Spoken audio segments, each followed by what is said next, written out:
معلش يعني انا لو هاجي ابوظ وصلة الكركركر والكوميكس اللي شغاله على السوشيال ميديا من امبارح بخصوص تصريح فخامه الرئيس عبد الفتاح السيسي عن موضوع دراسه البرمجه، وهو بيفتتح مركز البيانات والحوسبه في العاصمه الاداريه الجديده. فمعلش انا مضطره اخدك شويه، بس شويه كده من الهزار، واخدك لحته جد شويه بما اني وزيره برضو في الاخر يعني. بص يا سيدي، وزارة الاتصالات المصرية عاملة 4 مبادرات في منتهى الأهمية لطلاب مصر، والأحلى حاجة في المبادرات دي إنهم مجانيين تماما. الكورسات اللي بتدرس في المبادرات دي كورسات بآلافات مؤلفة، الدولة بتقدمها في صورة مبادرة لطلاب مصر وخريجين الجامعات مجانا.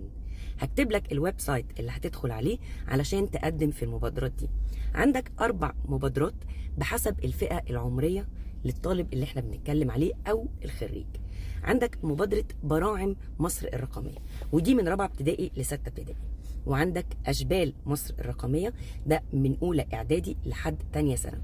هيسيبهم يريحوا كده في ثانوية عامة وياخدهم تاني في مبادرة رواد مصر الرقمية، ودي لكل طلبة وخريجين الجامعات بلا تمييز.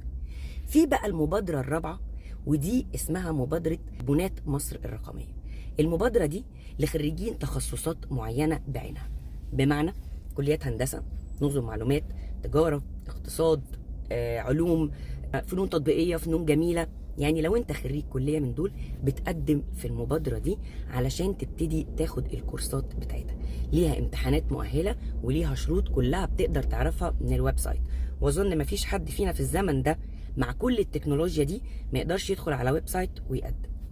ممكن تقضيها كوميكس، ممكن تقضيها ضحك وهزار، بس وقت ما يتقالك كلام جد مهم بيشاور على المستقبل الجديد اسمعه وما تخليش حد يركبك.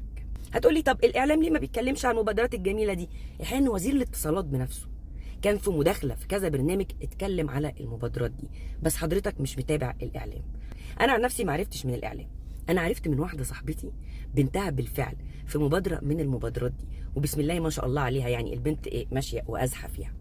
يا جماعه المستقبل مختلف تماما عن الطريقه اللي احنا اتربينا عليها تماما. فككوا بقى من الامثال اللي كنتوا بتسمعوها زمان، وانفتك الميري اتمرمغ في ترابه والكلام ده كله.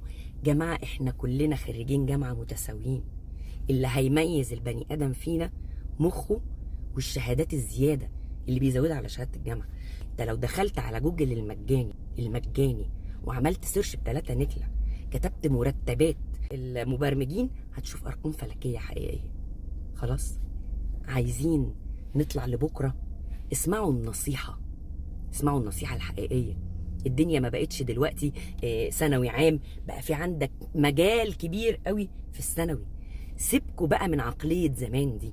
بقى عندك دلوقتي حاجه اسمها قناه مدرستنا، عندك دلوقتي بنك المعرفه المصري. عيالنا طول النهار والليل ماسكين موبايلات، خليه بدل ما يمسك الموبايل يتفرج على حاجات تهده، خليه يتفرج على حاجات تعلمه وتكبره. عن نفسي شفت بعيني تجربه احد الاصدقاء ليا، هو خريج كليه جابتها له المجموع بتاع الثانويه العامه، لكن هو غاوي برمجه سبحان الله. تمام، اتعلم فيها ومشي وابتدى يشتغل مع نفسه، لحد لما جه قال طب ما انا اطلع فلوس من الفيلم ده. عمل ايه؟ دخل على ويب سايت بتاعت الفريلانسر، دخل على كام بروجكت كده بس يعمل لنفسه اسم وياخد تقييم في 3 أسابيع وهو مبتدئ. 5 في عيني 5 في عيني، عمل له حوالي $2000. بيشتغل من 2 ل3 في اليوم زياده على شغله الطبيعي. اللي عايز يكسب هيكسب، اللي عايز يكبر هيكبر. احنا في زمن اسهل حاجه فيه دلوقتي انك تتعلم، كورسات ماليه الدنيا ببلاش. اللي عايز يشتغل ويشغل دماغه هيشغلها، اللي عايز يقضيها كوميكسات الف سلامه والقلب دعيلك، بس ما تعيطش. الزمن ده انتوا بتتعلموا اسهل مننا 100 مره.